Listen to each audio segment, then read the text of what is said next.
Hello, how's it going, everybody?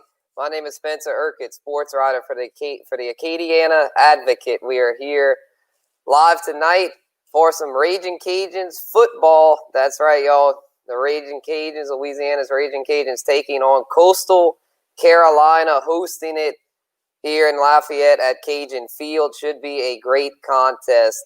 Some Sun Belt Conference action. Two undefeated squads. As we all know, UL undefeated 3-0. And Coastal Carolina is also 3-0, so this should be a really good conference battle. We've had a lot of schedule shifts, schedule changes due to Hurricane Delta, and then, of course, COVID. It's 2020 for y'all. It's been a rough year, but we're getting through it. We're getting this Cajun football in and ready to see what happens tonight. Should be a great game. Really looking forward to it, seeing if the Cajuns can extend their winning streak to 4. And so we'd like to welcome in our Raging Cajuns beat writer and sports editor, Kevin Foote. He'll be joining us here to talk about this matchup. Kevin, how's it going? Going well. Weather's obviously perfect out here. See nothing but blue skies, and it should be really an exciting game. They're averaging, Chanticleers are averaging 44 points a game. Cajuns put up 48 on them last year, but that could be quite more of a challenge this year. So it should be a great matchup. Yes, indeed. So with both teams 3-0, what do you feel is the key to this matchup? Well, the first thing, everybody's raving about the new quarterback for Coastal, and so anxious to see, what he looks like. The good thing for the Cajuns is that if they had the defensive personnel that they had for the Georgia Southern game, which was missing 8, 9, 10 starters, and key personnel primarily on the defensive side, they might have some serious issues for this game, but they got a lot of them back. And so we'll see how the linebackers and the little strong safety type guys do with controlling the quarterback. And the other thing that's huge in this matchup, again, it seems like it's happened every game since the Iowa State game, is they always seem to be playing a team that has a very good tight end that can give them some trouble. And in Georgia State, the tight end really hurt them, and it almost got beat, if you remember, by Georgia Southern by a freshman tight end making his first ever catch, and then he fumbles going through the end zone. So they had some troubles with tight ends in that game, and Coastal has a very good one as well. Indeed. So I say, definitely got to contain the tight end in this one. And then as far as the offense, how are you feeling about the passing game? Because they haven't been bad, but they also haven't really stood out as far as the stat sheet. So do you think this could be the night they break out? No, you wonder, and the story that I wrote in the preview of the game today was it's nice to have rest and it's nice to get starters back. That's great. But you wonder about the precision of something like the passing game when you haven't played in basically 3 weeks. I think that's going to be, that's been the question since early camp in August, to be honest with you. But, it's really going to be interesting to watch and see how well the passing games, this matchup last year, in terms of beginning to end, was probably precision, which is Coach Napier's new favorite word. It was probably the most efficient, the best performance from beginning to end that they had all year long when they played at Coastal last year. I don't know that it's going to require something that close to perfect, but probably in that neighborhood. So we'll see how the passing game does. You got new receivers like we've been talking about all year, and now they haven't played in about 3 weeks. So we'll see how that is. A very interesting aspect of this game to look for. For sure, yeah. And then health-wise, I know there was some guys that missed the Week 3 matchup that were some key pieces. Elijah Mitchell and Joe Dillon, I believe, and maybe a few others. So are those guys back, and do you feel like they'll be ready to go this week? Again, if you can trust the depth chart, and we'll find that out when the game is starts. But according to the depth chart that was released, the only player that kind of plays pretty much that's not on this depth chart is backup offensive tackle Spencer Gardner. But yeah, Taylor Humphreys expected to play, and Joe Dillon and Chauncey Manak and Chris Moncrief and Cameron Solomon and AJ Washington, all those defensive players were out last week. And so, yeah, they're expected back. So that it makes you feel better. If you went into a matchup against this offense and the numbers that Coastal's been put out with the starting lineup and the depth chart that they had on defense for Georgia Southern, it might spell trouble. Indeed. Any other key players to watch tonight for the Cajuns? Well, we were just talking about the passing game. In the last game, if you remember, Errol Rogers, he had an injury early, missed some time in camp, had a really nice touchdown catch against Georgia Southern. He's listed towards the top of the depth chart, so we'll see if he continue to make progress. And Dante Fleming, the true freshman wide receiver from East St. John that they were really excited about from the very beginning, and he's been really injured. He's back too. So whether it's Errol or whether it's Dante or even Kyron Lacey from Thibodeau, to see which one of those wide receivers step up is going to be good. But the safeties have been outstanding all year long. But whether it's Braylon Trahan or Percy Butler, and they're going to have to make sure that to play a huge role in limiting this quarterback. Yes, indeed. And then I know last year's matchup was a blowout, 48-7, but this year's I'm anticipating it to be a lot closer, being that Coastal's looks a lot better this season. So, what are your? Do you think that'll be the case, that this year's contest will be more of a back and forth type game? Yeah, I definitely think it'll be more back and forth than that game was. And, the Cajuns just aren't clicking. I mean, the great thing, the Cajuns are ranked 21, which is great for the program. And they're 3-0, which is great for the program. You weren't even born the last time they were 3-0. So, it's important, and yet they know, they've all said it, they haven't played their best football yet. They're hoping that it's going to come. Might be this week, might be next week. In Birmingham, they're going to need it in Birmingham because they're pretty good. But you hope to see more of that efficiency and precision and rhythm and everything to the passing game. I kind of think they'll have it, but again, we have to see it. It's really easy. It's almost hard to expect them to be in a great rhythm when they hadn't played in 3 weeks, and when they played 3 weeks ago, or almost 3 weeks ago, they were without 8, 9, 10 starters. So, I mean, it's not even the same team, essentially, that's going to take the field tonight. So, I would think I'd be surprised if they hit the ground running, but maybe by the second half, they'll be able to do that. For sure. Yeah, hopefully be able to establish the ground game early on there with, Regis, Elijah Mitchell, Chris Smith. I mean, they got guys there in that backfield. So, do you think Chris Smith will be interesting to watch because he did sprain his ankle in the first half of that last game against Georgia Southern, and it sounded like he's going to play, but he's not. He's more of an injury issue. So that'd be something to monitor to see how his ankle holds up as the game goes on. For sure. Well, I'm just glad we got those key pieces back, so I'm feeling pretty good. But what's your final score prediction? Well, the prediction that I made in the paper today was 34-17. So we'll see. I think it's going to be a little closer than that, or at least let me say, a lot of people think it's going to be closer than that. We'll see. I'm counting on this being a game where they play a little better than they had been playing. We'll see. Cool deal. Anything else you'd like to touch on about this matchup? Well, we didn't talk about. You kind of mentioned the Elijah Mitchell thing and him being back, but this is I don't have all the stats all around the country, but this is a matchup where their running back has rushed for over 3,000 yards in his career, and both Trey Regis and Elijah Mitchell's rushed for over 2,000. So I can't believe there's many more matchups in the country where you have 3 running backs that have rushed for 7,000-8,000 combined. So there's a lot of accomplished running backs going to be playing in this game tonight. Right on. And then Coastal's quarterback I saw is doing pretty well. Do you feel like the Cajuns' defense will be able to contain him? Well, again, that's the big key, and that's why it's so good that they have all these guys coming back, because they're going to need to. He's run well, he's passed well, and with good efficiency, and so. That's the fun part of this matchup. The linebackers for the Cajuns against the dual threat quarterback for Coastal. That's what makes this matchup fun on paper. Good deal. And how's it looking out at Cajun Field? How's the perspective? Paint a picture for it. It looks about the same. It's not like a normal game because they can only have about 5,800 people. So it looks about like it did last home game in this. And And hopefully, from a sports writer standpoint, on a night game, it doesn't go down to the last play of the game like the last one.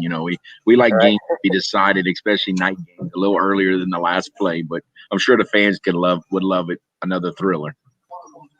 Right. We'll see how this one goes. So, all right, Kevin, I All right. appreciate it, and we'll be talking. Take care. All right, you too.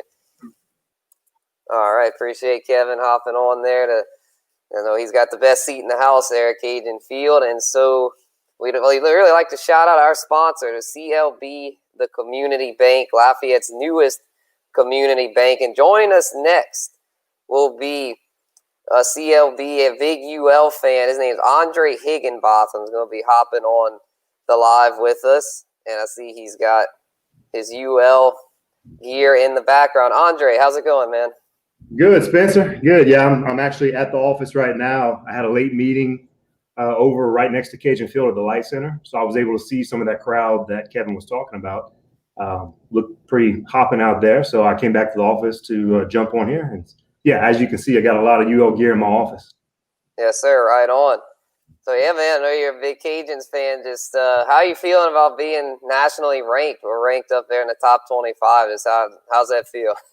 I was talking about that earlier with my UL sports advisors, Matthew Savoy, class of 2014, and Phil Gary, class of 2010, and we talked about that a little bit.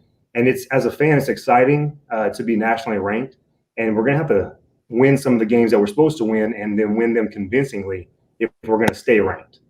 It was exciting to get that first solid win against Iowa State on their home turf. That was very exciting. Right on, yes. Because the last two, those conference games there is Georgia State, Georgia Southern. We're nail biters. Came down to pretty much the last play. I mean, those were those were pretty gritty. But it's always good when you can come out on the winning end of games like that, because those coin flip games are the key. You got to win those if you want to have a successful season. Yeah, and it's like Kevin said, we got a young receiving core, and to see those guys really step up, that shows that UL really recruited well. Right on. Yeah, we got a lot of local talent. Peter LeBlanc, the leading receiver, went right down the road, Catholic New Iberia. So we got Errol Rogers went to Lafayette Christian. So I mean, a lot of guys locally. Trey Amos, another Catholic New Iberia product. So always good to see guys that I actually got to cover those guys when they were in high school. So it's pretty cool to see them doing well for the Cajuns. It's been a tough year. Dr. Maggard actually came to my Kiwanis Club of Lafayette meeting a couple of months back and talked about just the incredible mental toughness of this team with everything they've gone through this year and how they stuck together really through these unprecedented times. So it was good to hear him speak about that. Right, most definitely. Yeah, because it's been, man, the schedule's been all over the place. Like, we were supposed to play App was that last week or on a Wednesday, and then that got canceled because they had COVID issues, and then we were gonna play Coastal on Saturday, then Hurricane Delta happened, so it's just like all over the place. So just how's that kind of been? Is it just kind of frustrating from a fan perspective, just not knowing when these games are going to actually play? Yeah, it's nothing unexpected with the way 2020 has been this year, right. But it would have been good to see UL play App State just to solidify that ranking. So I mean, we've only played 3 games. So it'll be interesting to go into, like you said earlier, another undefeated team and see how we play. And as a complete team, a full team, those who've had some people out the last 2, 3, 4 weeks. Right. Yeah, I'm thinking that tonight could be a game in which the Cajuns can finally put it all together. They've got the key pieces back. I mean, last year did really well against Coastal.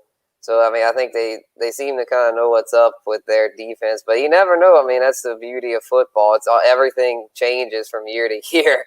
And so, because, I mean, a couple of years ago, I believe Coastal came here to Lafayette and pulled an upset. But last year, when the Cajuns traveled over there, they won easily. So, how are you feeling about this one, though? You feeling like we'll be able to get the W?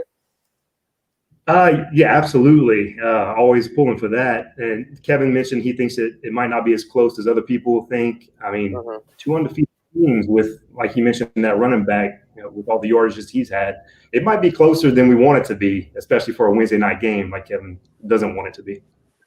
Right, yeah, hopefully it won't be the super nail biter coming down to a last-second field goal type thing. Because I feel like Kevin was saying about that the passing game might take a little while to get in a rhythm. But the good news is the Cajuns have one of the best backfields in the nation. I mean, Trey Regis, Elijah Mitchell, Chris Smith. I mean, those guys that's a lethal trio. I mean, and that's how the Cajuns have done the past few years, a three-headed monster approach at running back. So I feel like if they can establish the ground game early and then maybe have a few drives where Levi and those guys step it up in the passing game, I feel like things will be just fine. Just got to make sure they can contain Coastal's offense, which has been actually pretty darn good this year. Yeah, if Levi can continue making those good reads like he's been doing all year long, then yeah, we should be able to get the offense going pretty early.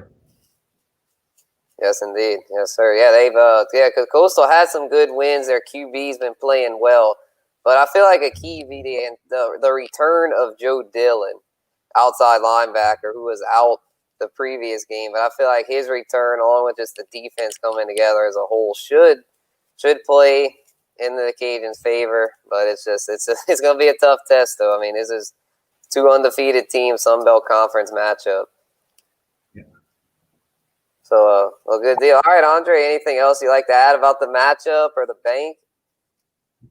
Yeah, bank, as you mentioned before, newest community bank in town. The bank has been around since 1904, historically servicing the northern part of Louisiana.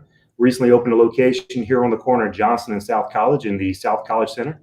CLB, the community bank. I'm a commercial lender here. We're a full service financial center